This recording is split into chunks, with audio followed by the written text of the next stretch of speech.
आज उत्तर प्रदेश में गाय की बहुत इज्जत है, मुसलमान की नहीं है। गाय को इंसान से बड़ा इज्जत दी जाती है। यह मैं जिम्मेदारी के साथ कह रहा हूं। हमारे मंच पर हमारे पंडित रामनिवास शुक्ला जी बैठे, हम उनके बाजू बैठे। अब टीवी वाले पूछेंगे ये ओवैसी बाबा के बाजू कैसे बैठ गया? ये बाबा में वो बाबा में जमीन आसमान का फर्क है। ये बाबा के दिल में इंसानियत से मोहब्बत है। ये बाबा के दिल में हर मजहब से मोहब्बत मानने वाले से मोहब्बत है। वो बाबा में मामला उल्टा है उनका।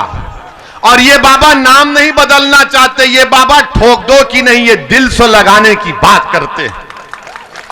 आपको मालूम कि 2018 में लक्ष्मणपुर गांव बलरामपुर जिले में सितंबर 2018 में ये जो अपने आप को गाय का रक्षक मानते हैं, वो एक शख्स को पीटना शुरू कर दिए, खूब मारना शुरू कर दिए। तो उस शख्स ने कहा, अरे मुझे क्यों मार रहे हो, मेरी गाय है। तो बोले नहीं, तू काटने लेकर जा रहा है। अरे वो बोला कि अरे मैं हिंदू हूं, मुसलमान नहीं। बोले नहीं, तू काट रहा है। उसने कहा कि मेरा नाम कैलाश नाथ शुक्ला है, लक्ष्मणपुर गांव बलरामपुर जिला, सितंबर 2018। अरे वो ब्राह्मण था, उन्होंने उसको भी पीट दिया। देखते ही नहीं है बुनकरों का मसला, अंसारी भाइयों का।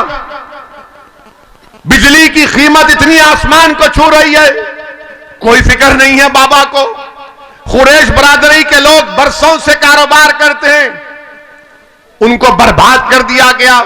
समाजवादी की सरकार थी, 2017 तक कोई स्लॉटर हाउस का परमिशन रिन्यू नहीं किया। मगर अब चुनाव आ गए तो समाजवादी बोलेगी हम सेकुलर हैं, ओवैसी की बातों में मत जाओ। मेरे अजीज दोस्तों और बुजुर्गों, बीजेपी ने अब यहां पर इतनी बड़ी तादाद में, अच्छा बाबा की हुकूमत का एक और कारनामा सुन लो आप। नरेंद्र मोदी की सरकार में नीति आयोग है। नीति आयोग ने लिखा कि पूरे भारत में सबसे ज्यादा गरीब लोग बिहार में हैं, 52%। फिर झारखंड में शायद 45 या 47। और तीसरे कहां पर है सबसे ज्यादा गरीब? कहां है? जोर से बोलो, डरो मत। दिल्ली की मोदी की नीति आयोग की रिपोर्ट कह रही है कि योगी आदित्यनाथ की सरकार है, बीजेपी की सरकार है, मोदी प्रधानमंत्री, योगी मुख्यमंत्री, और भारत में तीसरे सबसे ज्यादा गरीब लोग किसी प्रदेश में रहते हो तो उत्तर प्रदेश में रहते हैं। मुबारक हो योगी, क्या सरकार है। डबल इंजन की सरकार है ये। इतना डबल इंजन है कि गरीबी बढ़ती गई। पेट्रोल की कीमत, डीजल की कीमत आसमानों को छू रही है। गन्ने की बात नहीं करेंगे, जिन्ना की बात करेंगे। गन्ने की कीमत की बात नहीं करेंगे, जिन्ना की बात करेंगे। अरे जिन्ना से हमको कोई वास्ता ही नहीं है। उस जिन को तो हमने बंद करके 75 साल पहले फेंक दिया कि जा पाकिस्तान, ये भारत मेरा है। मगर योगी और बीजेपी आरएसएस को जिन्ना जिन्ना की फिक्र, हमको गन्ने की कीमत की फिक्र। मेरे अजीज दोस्तों और बुजुर्गों, और फिर उत्तर प्रदेश में ये आपको बड़ी तकलीफ होगी बीजेपी के लोगों को। यहां पर 25 और 29 साल के नौजवान कितने हैं? तो हाथ तो उठाओ, डरो मत। अच्छा, अब मेरी बात सुनो, हाथ नीचे रख लो। अटेंडेंस में आपका नाम लिखा गया।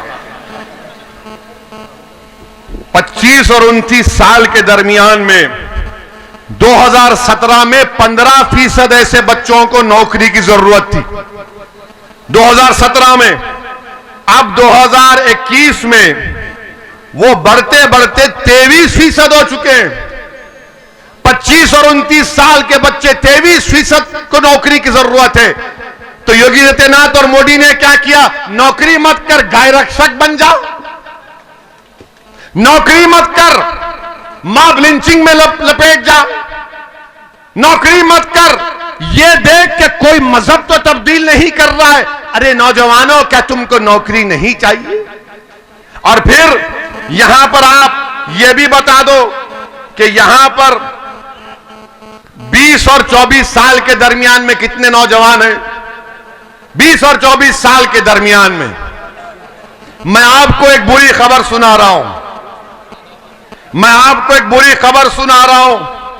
5 साल पहले 23% 20 और 24 साल के बच्चों को नौकरी की जरूरत थी, वो बढ़ते बढ़ते अब 31% हो गया, 31% हो गया। बताओ मोदी जी, ये कौन सा डबल इंजन है?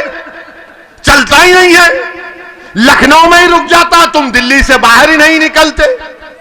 मगर मोदी जी हर इतवार को आकर बोलते हैं, मन की बात सुन लो। मन की बात यह है कि भारत के नौजवान के पास नौकरी नहीं है। मन की बात यह है कि सरसों के तेल की कीमत आसमानों को छू रही है। मन की बात यह है मोदी जी कि कीमतों की वजह से भारत का गरीब, चाहे मुसलमान हो, दलित हो, ब्राह्मण हो, ओबीसी हो, सब परेशान है। इसका इलाज बताओ तो मोदी जी कहेंगे, इसका इलाज मेरे पास नहीं है, इसका इलाज सिर्फ यही है कि मुझे तुम वोट डालते रहो, हम कीमतों में इजाफा करते रहेंगे। मेरे अजीज दोस्तों और बुजुर्गों, ये चुनाव बड़े ही अहम है। मेरी आपसे गुजारिश है कि अपनी सियासी लीडरशिप को बनाइए, डरने और घबराने की जरूरत नहीं है। मैं मजलिस के इत्तेहादुल मुस्लिमीन के जिम्मेदारान यहां पर आए हैं और इंशाअल्लाह ताला सुबह क़यामत तक आते रहेंगे।